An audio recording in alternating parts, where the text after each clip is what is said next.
Hello everyone and welcome to our channel HD classes. और आज मैं आप लोगों की सारी परेशानी खत्म करने वाला हूं। क्लास 12 का चैप्टर नंबर 3 मैट्रिक्स आपको कराने वाला हूं और कुछ इस तरह से चैप्टर कराऊंगा कि किसी तरह की आपको प्रॉब्लम आने नहीं दूंगा।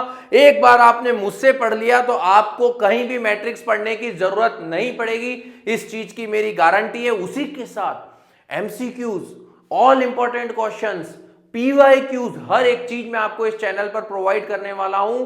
तो लाइक, कमेंट और सब्सक्राइब चैनल को जरूर करें। बढ़ते हैं चैप्टर की तरफ और समझते हैं मैट्रिक्स क्या है। अगर आप पहली बार मैट्रिक्स पढ़ रहे हो और आपको नहीं पता कि मैट्रिक्स क्या है, तो मैं आप लोगों के लिए मैट्रिक्स इतना सिंपल कर दूंगा कि आप चुटकियों में मैट्रिक्स को सॉल्व कर लोगे। शुरू करते हैं एक एग्जाम्पल से बच्चों। सपोज हम एक चीज समझते हैं कि राहुल एक नाम का बंदा है। राहुल के पास 5 पेन है एंड 2 नोटबुक्स हैं। ठीक है, 2 नोटबुक्स है राहुल के पास में।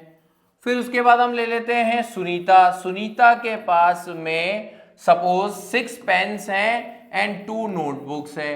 उसके बाद हम ले लेते हैं पंकज। पंकज के पास में 7 पेन्स हैं एंड 3 नोटबुक्स हैं। इसको हम 4 कर लेते हैं। अब बच्चों मैंने ये लिख तो दिया, लेकिन हम बचपन से इन चीजों का सॉल्यूशन करते आ रहे हैं। इसको लिखने का क्या और कोई तरीका नहीं हो सकता था? इसको लिखने के बहुत सारे तरीके हो सकते थे। देखो बच्चों, जिस तरीके से मैंने ये फॉर्मेट बनाया, मैं ऐसे भी तो लिख सकता हूं, राहुल, सुनीता, पंकज, और मैंने यहां पर लिख दिया पेन और यहां पर लिख दिया नोटबुक। अब राहुल के पास में कितने पेन थे? 5। सुनीता के पास कितने थे? 6। इसके पास कितने थे? 7। नोटबुक इसके पास कितनी थी? 2। इसके पास कितनी थी? 4। इसके पास कितनी थी? 3। अब लिखने का तरीका मैंने आसान कर दिया। यहां पर लिखने का तरीका, इसको एक अरेंज फॉर्म में लिख दिया। या फिर मैं इसको क्या कर सकता हूं, पेन यहां पर लिख दिया, नोटबुक यहां लिख दिया, राहुल, पंकज और सुनीता यहां लिख दिया। अब राहुल के बाद में मेरे पास में सुनीता थी, तो राहुल, सुनीता और पंकज ऐसे लिख दिया। राहुल के पास पेन कितने थे? 5। सुनीता के पास कितना था? 6। इसके पास कितना था? 7। नोटबुक कितनी थी? 2, 4, 3। अब मैंने बच्चों इसको ऐसे लिखा है और एक ऐसे लिखा है। इसको लिखने के तरीके को चेंज किया है, बाकी सब कुछ सेम है। अब यहां पर ये जो लिखा है, इसको अगर मैं इस तरह से एक ब्लॉक्स में डाल दूं, एक बॉक्स मैंने बना दिया, इसको मैं इस तरह से एक बॉक्स में डाल दूं, तो ये मेरे पास में बन जाता है मैट्रिक्स। ये मेरे पास में क्या बन जाता है? मैट्रिक्स। इसी के साथ आपको एक छोटी सी चीज और समझाता हूं बच्चों। अगर मैं आपको बोलूं कि अपनी कॉपी में लिखो माय नेम इज, जो भी आपका नाम है, राहुल है, पंकज है, यश है, हर्षित है, जो भी आपका नाम है, आप उसको कॉपी में लिखो। जब आप उसको कॉपी में लिखोगे तो आप नाम कुछ इस तरीके से लिखोगे कि माय नेम इज पंकज। ऐसे ही लिखोगे ना बच्चों, और तो कोई तरीका नहीं है। इसके अलावा मैं आपको बोलूं कि आप अगर टेबल लिखो तो आप कैसे लिखोगे? 1 2 3 4 5। यानी कि हर एक चीज को लिखने का तरीका ऑलरेडी डिसाइडेड है। मैं आपको नहीं बोलूंगा कि आप इस तरह से लिखो, लेकिन आप फिर भी इसी तरीके से लिखोगे। इस तरीके को हम बोलते हैं रो। ये हमारे लिए किस पे स्टैंड करता है?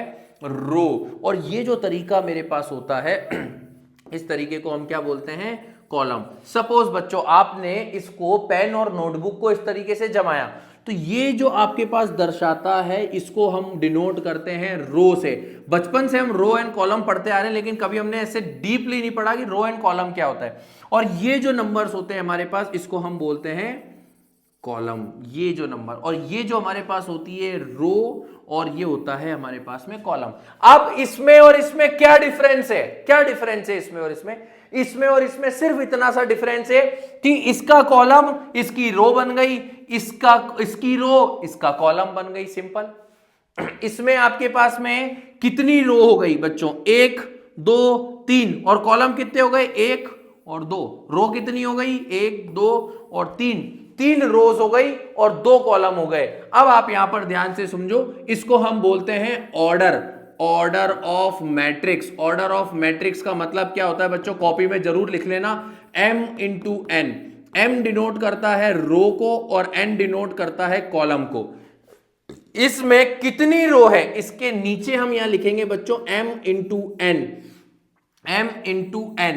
कितनी रो है इसके अंदर? 3 रो है।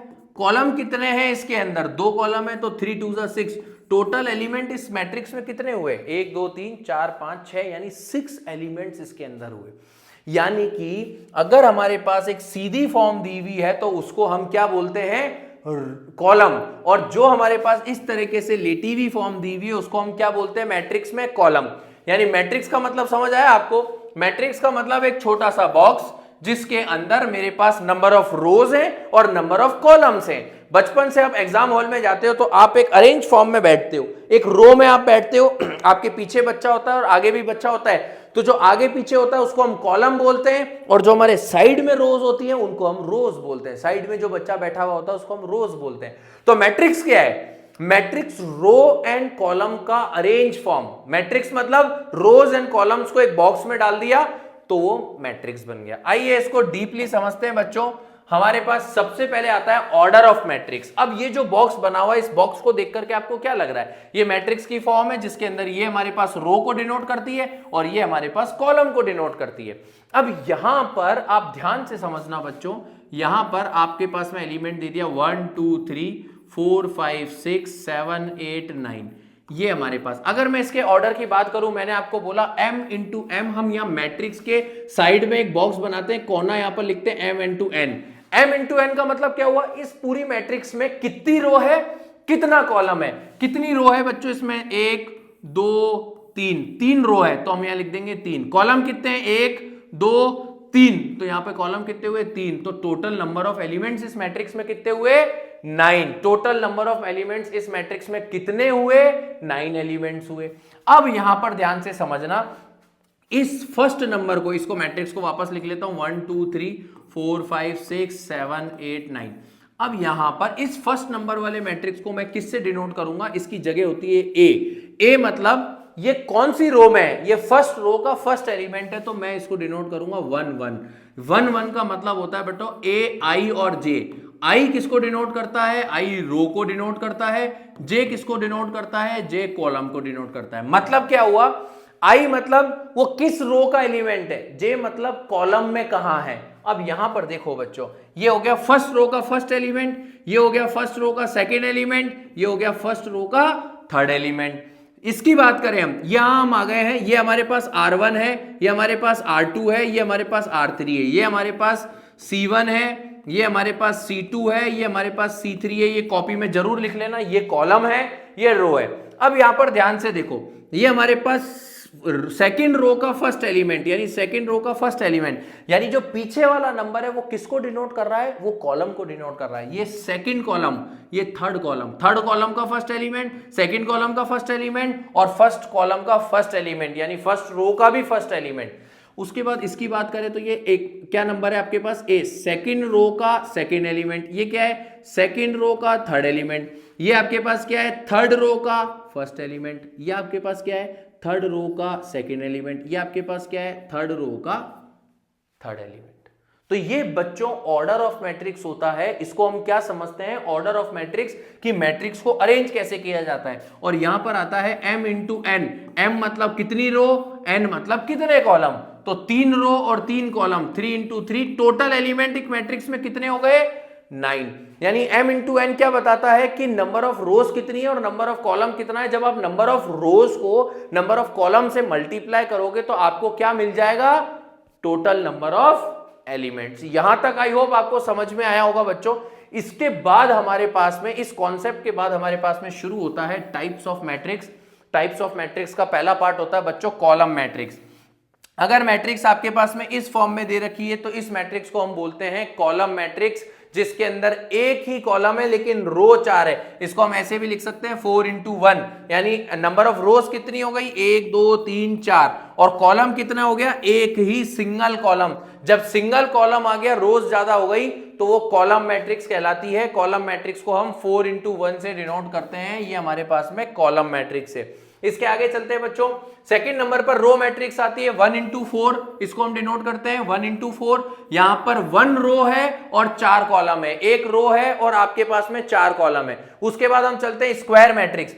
स्क्वायर का मतलब क्या होता है बच्चों? जिसकी सारी साइडें बराबर होती है, जिसकी सारी साइडें बराबर होती है। तो स्क्वायर मैट्रिक्स के अंदर नंबर ऑफ रोज बराबर होंगी नंबर ऑफ कॉलम के। स्क्वायर मैट्रिक्स मतलब जिसकी रो और कॉलम दोनों एक दूसरे के बराबर होंगे। 3 ही रो है और 3 ही कॉलम है इसके अंदर, तो ये हमारे पास में क्या हो गई? Square matrix. उसके बाद आती है बच्चों डायगोनल मैट्रिक्स। डायगोनल को छोड़ करके सारे एलिमेंट जीरो होंगे। डायगोनल एलिमेंट कुछ भी हो सकते हैं, 1 2 3, बाकी सारे 0 0 0 0 0। तो डायगोनल को छोड़ करके जब सारे एलिमेंट जीरो हो रहे हैं तो वो डायगोनल मैट्रिक्स कहलाती है आपके पास। आगे चलते हैं बच्चों। स्केलर मैट्रिक्स किसको बोलते हैं बच्चों? स्केलर मैट्रिक्स मतलब जिसका डायगोनल सेम हो, जिसका डायगोनल सेम है, बाकी के सारे एलिमेंट क्या हो गए? जीरो। बाकी के सारे एलिमेंट 0 0 0, लेकिन डायगोनल सेम है। डायगोनल और भी कुछ भी हो सकता है, 1 तो नहीं हो सकता बच्चों आपके पास। 1 क्यों नहीं हो सकता वो आगे बताऊंगा। डायगोनल मैट्रिक्स आपके पास में क्या हो सकता है? जैसे 2 2 2 0 0 0 0 0, यानी डायगोनल का जो पेयर बन रहा है वो सेम होगा, तो वो आपके पास में क्या कहलाएगा? Scalar matrix. ये हमारे पास में स्केलर मैट्रिक्स। उसके बाद हम चलते हैं आइडेंटिटी मैट्रिक्स के पास बच्चों। आइडेंटिटी मैट्रिक्स हमारे पास क्या होती है? जिसके सारे डायगोनल जो हैं वो 1 हो गए, जिसके सारे डायगोनल 1 हो गए वो हमारे पास में क्या कहलाएगी? Identity matrix. जिसके डायगोनल 1 हो गए, इसका जो ऑर्डर है बच्चों वो 1 भी हो सकता है, 2 भी हो सकता है, 3 भी हो सकता है। 1 ऑर्डर होगा तो एलिमेंट 1 ही होंगे, 2 ऑर्डर होगा तो ये डायगोनल जो है ये 2 ही डायगोनल बनेंगे, 1 1 और 0 0। और 3 ऑर्डर होगा तो मैट्रिक्स जो है वो 3 इंटू 3 की बनेगी, और जो डायगोनल है वो सिर्फ 1 होगा, 1 के अलावा कुछ नहीं होगा। उसको हम आइडेंटिटी मैट्रिक्स बोलते हैं।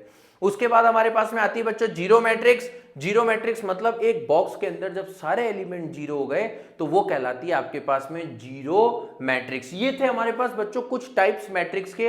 ये मैट्रिक्स के बाद अब हम स्टार्ट करेंगे एक्सरसाइज 3.1।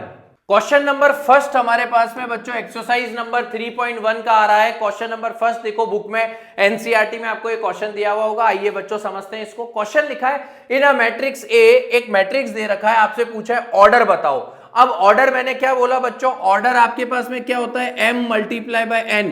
m मतलब कितनी रो है, n मतलब कितने कॉलम है। अब यहां पर आप रो देखो, 1 रो, 2 और आपके पास में 3 रो हो गई। यहां पर आपके पास 3 रो हो गई तो मतलब 3 मल्टीप्लाई बाय कॉलम कितने हो गए? 1 2 3 4, यानी इसका जो ऑर्डर हुआ, यानी इसके फर्स्ट का आंसर हुआ 3 मल्टीप्लाई बाय 4, यानी जो ऑर्डर ऑफ मैट्रिक्स हुआ हमारे पास, वो ऑर्डर ऑफ मैट्रिक्स हमारे पास क्या हुआ? m इंटू n, यानी 3 मल्टीप्लाई बाय 4, यानी फर्स्ट पॉइंट का आंसर हुआ order of matrix 3 multiply by 4। Number of elements, number of elements इसमें कितने हैं? तो मैंने आपको क्या बोला? रो और कॉलम को मल्टीप्लाई कर देना, नंबर ऑफ एलिमेंट्स आ जाएंगे। तो इसमें नंबर ऑफ एलिमेंट्स कितना हुआ? 12। 3 इंटू 4 क्या? 12। अब आगे पूछ रहा है राइट द एलिमेंट ऑफ 1 3। सबसे पहले 1 3, A13 कितना होगा देखते हैं बच्चों।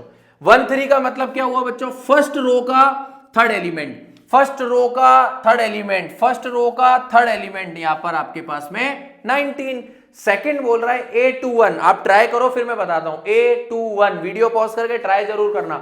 सेकंड रो का फर्स्ट एलिमेंट, सेकंड रो का फर्स्ट एलिमेंट, सेकंड रो का फर्स्ट एलिमेंट A21 35 हो गया आपके पास में।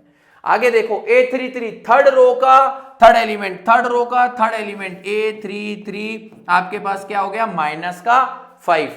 सेकंड रो का फोर्थ एलिमेंट, सेकंड रो का 1 2 3 4 फोर्थ एलिमेंट A24 आपके पास कितना हो गया? 12। सेकंड रो का थर्ड एलिमेंट, सेकंड रो, ये सेकंड रो का थर्ड एलिमेंट यानी A23 आपके पास में बच्चों कितना हो गया? 5/2। और ये क्वेश्चन नंबर फर्स्ट का आपके पास में आंसर हो गया। बहुत सिंपल था बच्चों, आई होप आपको बहुत इजीली समझ में आया होगा। इससे आसान क्वेश्चन है और बहुत आसान तरीके से सिखाऊंगा बच्चों। एक एक क्वेश्चन मेरे साथ बने रहिएगा। अगले क्वेश्चन पर चलते हैं हम। क्वेश्चन नंबर सेकंड हमें कह रहा है if a matrix has 24 elements what are the possible orders it can have. एक मैट्रिक्स के अगर हमारे पास 24 एलिमेंट है तो उसके पॉसिबल ऑर्डर्स क्या हो सकते हैं। अब एक बात आप बहुत ध्यान से सुने बच्चों, एक मैट्रिक्स के अंदर पॉसिबल ऑर्डर किसको लेकर के बनते हैं? तो ऑर्डर जो होता है, ऑर्डर ऑफ मैट्रिक्स क्या होता है? मैंने आपको इतनी बार समझाया बच्चों। अभी ऑर्डर ऑफ मैट्रिक्स होता है हमारे पास m मल्टीप्लाई बाय n, यानी हमारे पास 24 एलिमेंट है और जो 24 एलिमेंट हैं वो किसको मिलकर के बने? m इंटू n को मिलकर के बने। क्यों? क्योंकि जो टोटल एलिमेंट्स होते हैं वो किसको मिलकर के बनते हैं? रोज और कॉलम को। जब रो को कॉलम से मल्टीप्लाई करेंगे तभी तो नंबर ऑफ टोटल एलिमेंट्स आएंगे। तो ये कह रहा है कि ऑर्डर क्या बन सकते हैं, कौन कौन से ऑर्डर बन सकते हैं। तो हम ऑर्डर बना देते हैं। एक रो हो सकती है मल्टीप्लाई बाय 24 कॉलम हो सकते हैं, 24 कॉलम हो सकते हैं मल्टीप्लाई बाय एक रो हो सकती है। m इंटू एम की फॉर्मेशन में बनाना है बच्चों, में बनाते जाओ। ठीक है, एक पेयर तो बच्चों ये हो गया। उसके बाद सेकंड पेयर 2 रो हो सकती है, 12 कॉलम हो सकते हैं, 12 कॉलम हो सकते हैं, 2 रो हो सकती है। उल्टा सिस्टम करते जाना है बच्चों, आपको देखते जाना है, यानी 24 का मल्टीपल क्या क्या हो सकता है। उसके अलावा हमारे पास हो सकता है 4 इंटू 6 यानी 4 रो 6 कॉलम, और 6 इंटू 4 हमारे पास में हो सकता है। उसके अलावा हमारे पास में हो सकता है बच्चों 8 मल्टीप्लाई बाय 3 और 3 मल्टीप्लाई बाय 8। ये हमारे पास में कुछ पॉसिबल ऑर्डर्स हो सकते हैं जिसको हम डिवाइड करके मल्टीप्लाई करके आपके पास में रोज एंड कॉलम के अंदर ला सकते हैं। तो ये हमारे पास में बच्चों 24 के ऑर्डर्स हुए। उसके बोला है, आगे क्वेश्चन ने बोला है what if it has 13 elements, अगर इसके पास 13 एलिमेंट हुए तो पेयर क्या बनेगा। अब अगर बच्चों 13 एलिमेंट हुए, 13 एलिमेंट हुए तो उसका कोई पेयर बनेगा ही नहीं। तो 13 एलिमेंट में हमारे पास ऑर्डर जो है वो ऑर्डर बनेगा 1 मल्टीप्लाई बाय 13 और 13 मल्टीप्लाई बाय 1। ये आपके पास में टोटल आंसर हुआ दोनों क्वेश्चन का। आपको पूछा है कि कितने पॉसिबल ऑर्डर्स होंगे, तो ये आपके पास में कहलाएंगे पॉसिबल ऑर्डर्स ऑफ मैट्रिक्स। ये आपके पास बच्चों कहलाएंगे पॉसिबल ऑर्डर्स ऑफ मैट्रिक्स, कि आप इसको किस किस फॉर्म में अरेंज करके लिख सकते हो। इसको कॉपी कर लो बच्चों। नेक्स्ट क्वेश्चन पे चलते हैं बच्चों, अगले क्वेश्चन की तरफ। क्वेश्चन नंबर 3 हमारे पास आ रहा है। आई होप ये क्वेश्चन आप बच्चों अच्छे ऐसे अपने आप कर सकते हो।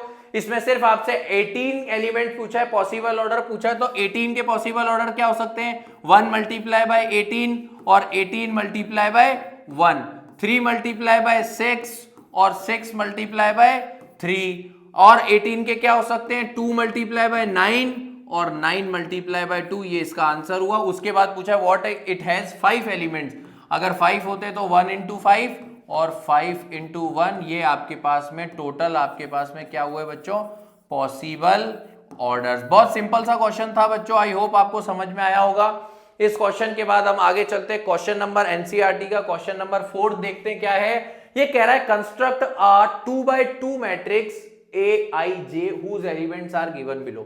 बहुत सिंपल है बच्चों, बहुत सिंपल है। हम मैट्रिक्स पहले ही बना लेते हैं। हम मैट्रिक्स बनाते हैं। इसने हमारे को क्या बोला, 2x2 की मैट्रिक्स बनानी है। 2x2 की मैट्रिक्स, यहां देखो बच्चों 2x2 का मतलब 2 मल्टीप्लाई बाय 2 यानी 4 पेयर होने चाहिए। 4 पेयर होंगे तो 4 पेयर कौन से होंगे, a11 एक रो का फर्स्ट एलिमेंट a12, a21 और a22, यही तो पेयर होंगे बच्चों। हमारे को इसने क्या बोला, i इंटू जे की फॉर्मेशन में, यानी a जो होगा वो i इंटू जे की फॉर्मेशन में होगा। ये i ये j, ये i ये j, ये i ये j।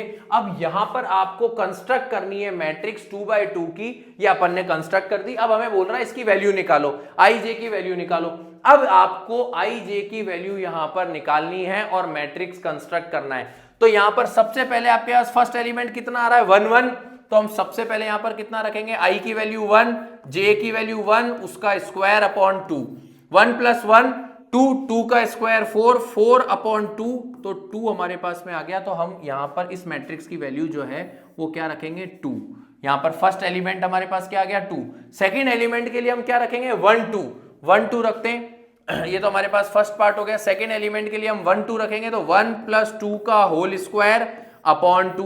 1 प्लस 2 का होल स्क्वायर कितना हुआ बच्चों, 3 अपॉन 2।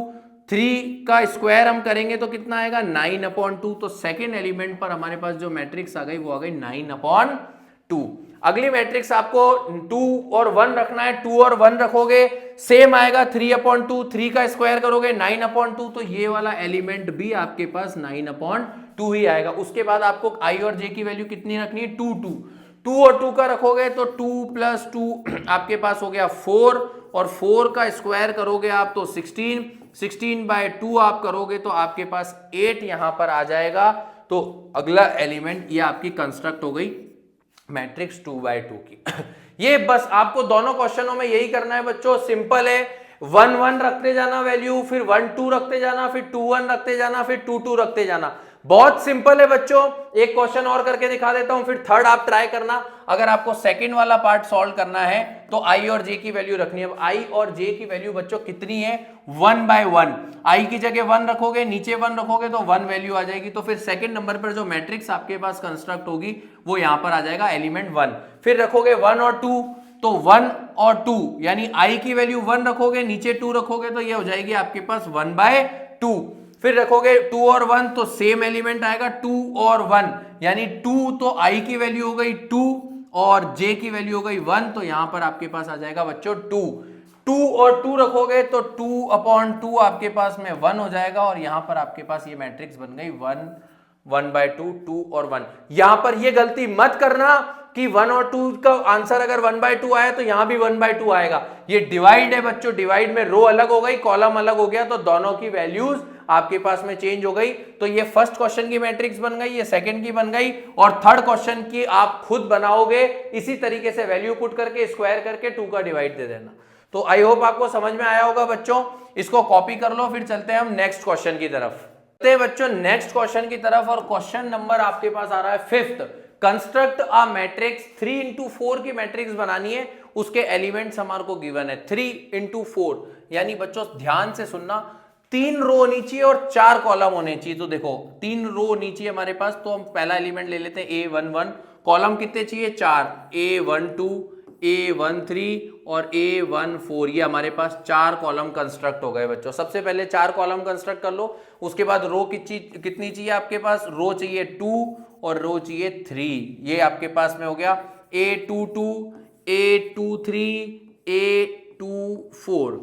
थर्ड रो का first element A31, A32, A33, A34, ये आपके पास एलिमेंट्स हो गए। अब आपको इसकी वैल्यू बच्चों इसमें रखते जाना है। तो हम फर्स्ट क्वेश्चन करते हैं यहां पर सॉल्व। क्वेश्चन फर्स्ट है हमारे पास Aij is equals to 1 by 2 mod -3i।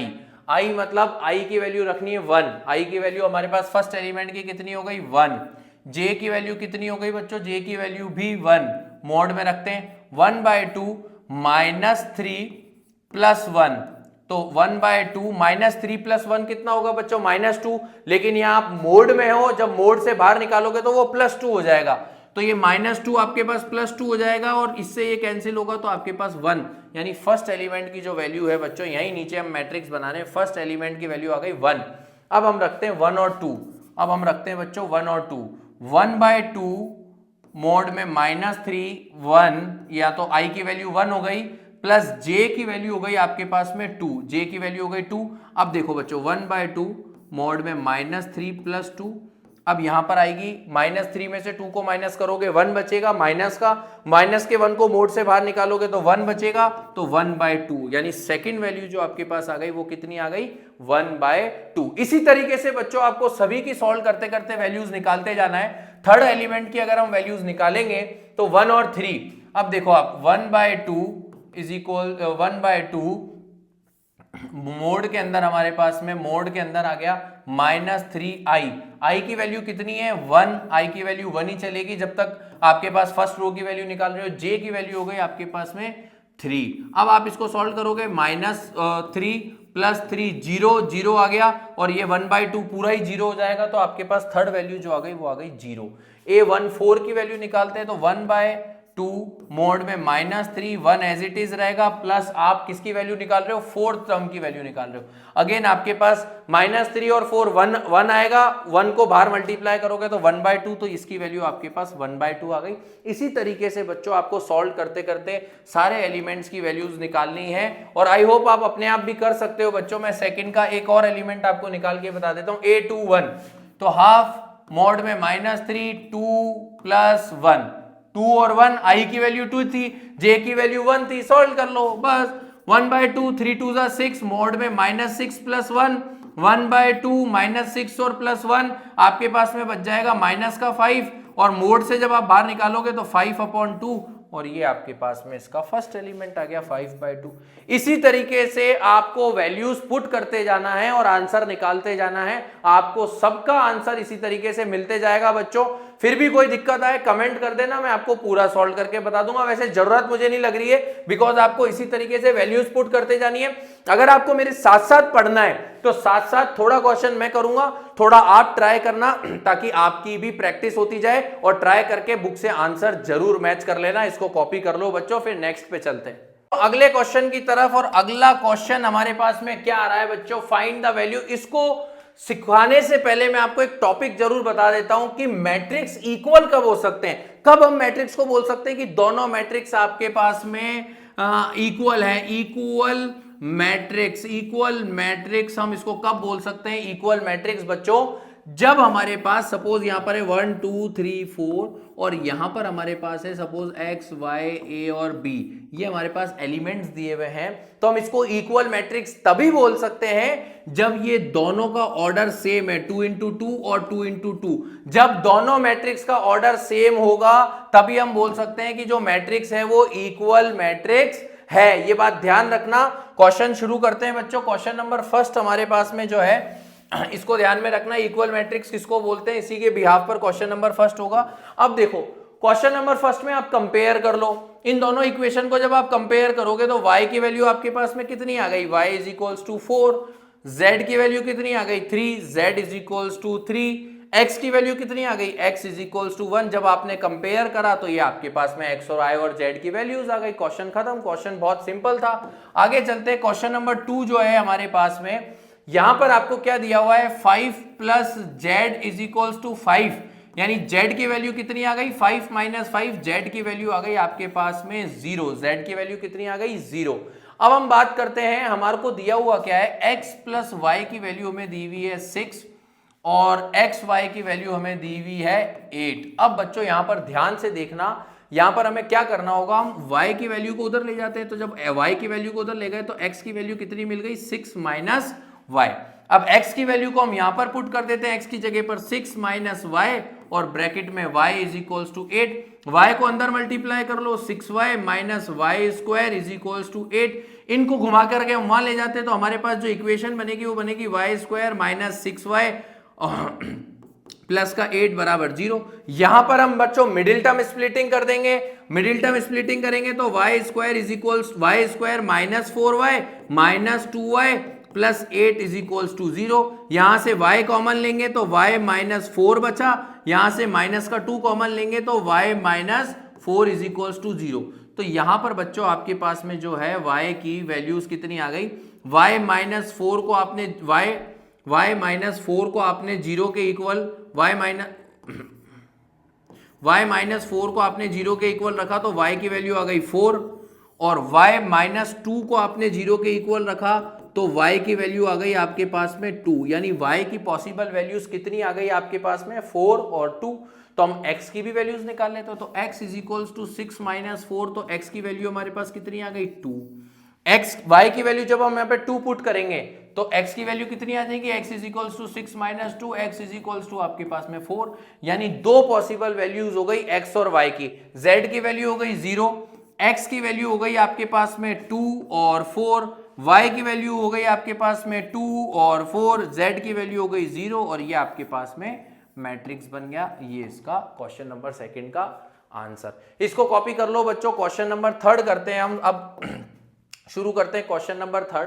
Question number 3 भी बहुत आसान है बच्चों, इतना कोई हार्ड नहीं है। क्वेश्चन नंबर 3, क्वेश्चन नंबर 3 देखते हैं हम लोग, बहुत सिंपल है। क्वेश्चन नंबर 3 हमारे पास में 3 इक्वेशन दी हुई है बच्चों, इसको हमें कंपेयर करना है। हम इक्वेशन नंबर 1 ले लेते हैं, इक्वेशन नंबर 2 ले लेते हैं, इक्वेशन नंबर 3 ले लेते हैं। अब देखो x plus Y plus Z बराबर 9 आपको दे रखा है, और सेकेंड इक्वेशन में x प्लस जेड आपको 5 दे रखा है। अभी मैं कुछ भी नहीं कर रहा, केवल 2 इक्वेशन ले रहा हूं। जब मैं 2 इक्वेशन लेता हूं तो यहां पर ये साइन चेंज कर देता हूं, ये माइनस ये माइनस ये माइनस, x से x कट गया, z से z कट गया, y एज इट इज आ गया।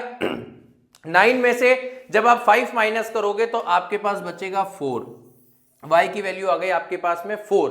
इक्वेशन नंबर 3 में आपको क्या दे रखा है बच्चों, y plus Z is equals to 7, y की वैल्यू कितनी दे रखी है 4 plus Z is equals to 7, z की वैल्यू कितनी आ गई 7 माइनस 4, z की वैल्यू आ गई आपके पास में 7 माइनस 4, 3। और अब आपको निकालनी है किसकी वैल्यू, x की वैल्यू। तो आपको बहुत अच्छे से पता है बच्चों x plus Y plus z दे रखा है, लेकिन आपको सेकंड इक्वेशन में x प्लस जेड भी दे रखा है। तो आप लिख दो x प्लस जेड की जगह पे 3 पुट कर दो is equals to 5, x is equals to 5 minus 3, x की वैल्यू हमारे पास में 2 आ गई। इस तरह के कुछ क्वेश्चंस बच्चों एग्जाम में आ जाते हैं उठ करके, तो ये क्वेश्चंस आपको आने चाहिए। बहुत सिंपल क्वेश्चंस हैं, ज्यादा कुछ भी टिपिकल नहीं है, इसको कॉपी कर लो बच्चों। चलते हैं नेक्स्ट क्वेश्चन की तरफ। तो अगले क्वेश्चन की तरफ, और क्वेश्चन नंबर 7 हमारे पास आ रहा है a माइनस बी, और ये हमारे को वैल्यूज दी हुई है बच्चों।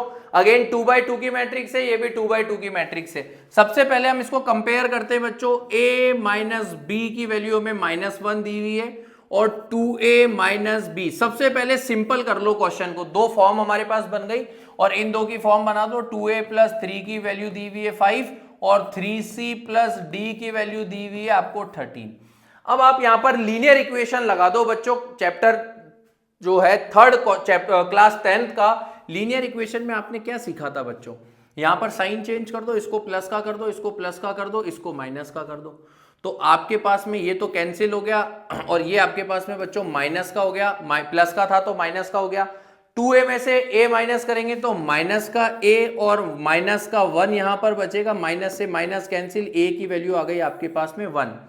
a की वैल्यू आप यहां पर पुट कर दो बच्चों, 2 multiply by 1 plus c is equals to 5, c is equals to 5 minus 2, तो c इज इक्वल्स टू 5 में से 2 गया, c की वैल्यू आ गई आपकी 3।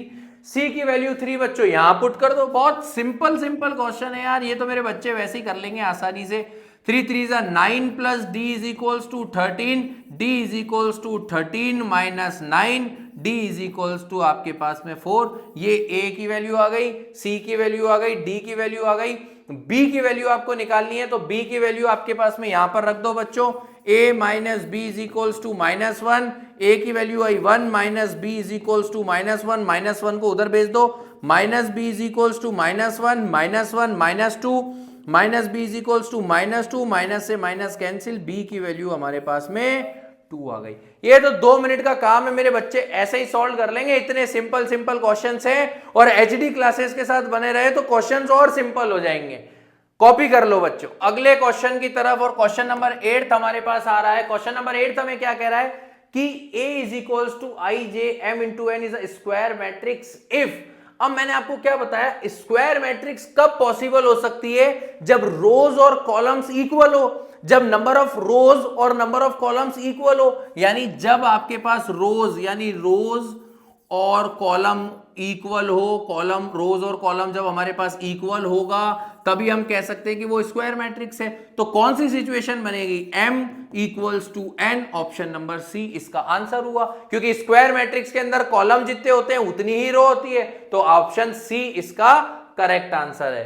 क्वेश्चन नंबर 9 की तरफ चलते हैं हम। Which of the given values of x and y make the following pair of matrices equal.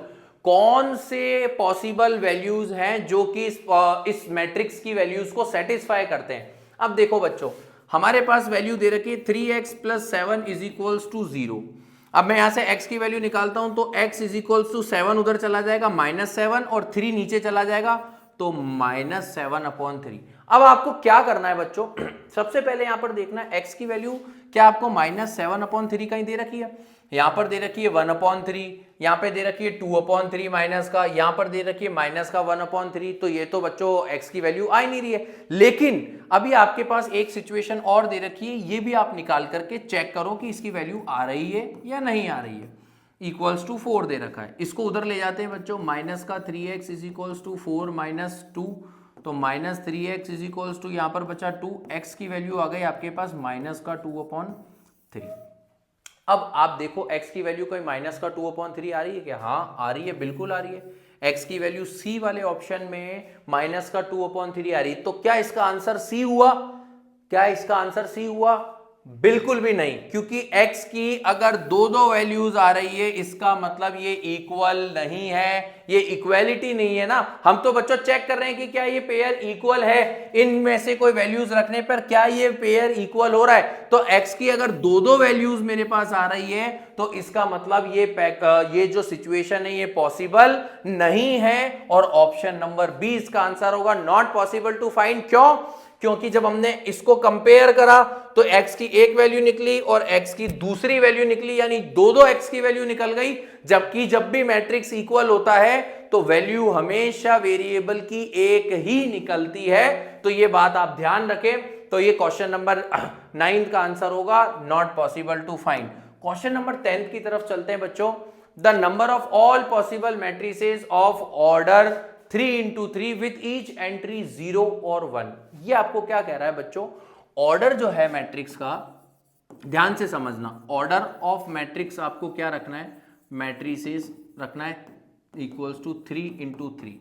3 into 3 का मतलब हो गया जो टोटल एलिमेंट आपके पास हो गए, जो टोटल एलिमेंट हमारे पास मैट्रिक्स में कितने हो गए बच्चों, 9। टोटल एलिमेंट हमारे पास हो गए 9, 3 into 3। यानी ये क्या कह रहा है, विद ईच एंट्री 0 और 1। बहुत इंपॉर्टेंट क्वेश्चन है, काफी बच्चों को समझ में नहीं आता है।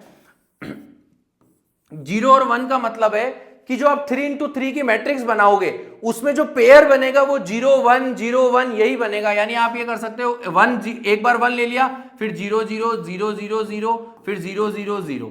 सेकंड नंबर पर आपने फर्स्ट नंबर पर 0 ले लिया, फिर 1 0, फिर 0 0 0, फिर 1 0 0।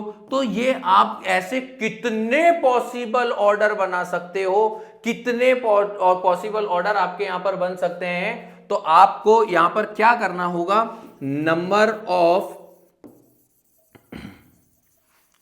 Possible orders is equals to, ये हमारे पास में एक फॉर्मूला होता है बच्चों, 2 की पावर n। हमारे पास 2 की पावर n का मतलब number of total element. Total element कितने हैं, तो यहां पर टोटल एलिमेंट कितने हुए, 2 की पावर 9। ये फॉर्मूला होता है बच्चों, हमें डायरेक्ट फॉर्मूला लगाना है कि ऐसे तो अगर हम रख रख करके चेक करेंगे तो बहुत सारे पॉसिबल फैक्टर्स हो सकते हैं। तो हम डायरेक्ट ये फॉर्मूला को यूज करेंगे, 2 की पावर 9, और 2 की पावर 9 को जब हम सॉल्व करेंगे तो हमारे पास आंसर आएगा 512। और 512 आपके पास में यहां पर ये एक नंबर में क्वेश्चन आ जाता है। बहुत इंपॉर्टेंट क्वेश्चन है बच्चों, इसको ध्यान से समझना। यहां पर बोला था विद ईच एंट्री 0 और 1, एंट्री या तो 0 से होगी या 1 से होगी। ऐसे कितने पॉसिबल ऑर्डर हो सकते हैं। तो हमने इसको केवल टोटल एलिमेंट निकाले और 2 की पावर n हमारे पास फॉर्मूला होता है, फॉर्मूले में रख दिए और हमारे पास 512 इसका आंसर आ गया। यहां पर होती है बच्चों आपकी एक्सरसाइज 3.1 कंप्लीट। आई होप आपको समझ में आई होगी। किसी भी तरह की समस्या के लिए आप कमेंट कर सकते हैं, और हां, नेक्स्ट एक्सरसाइज के लिए और इंपॉर्टेंट क्वेश्चंस के लिए चैनल को सब्सक्राइब जरूर कर लें। Thank you so much.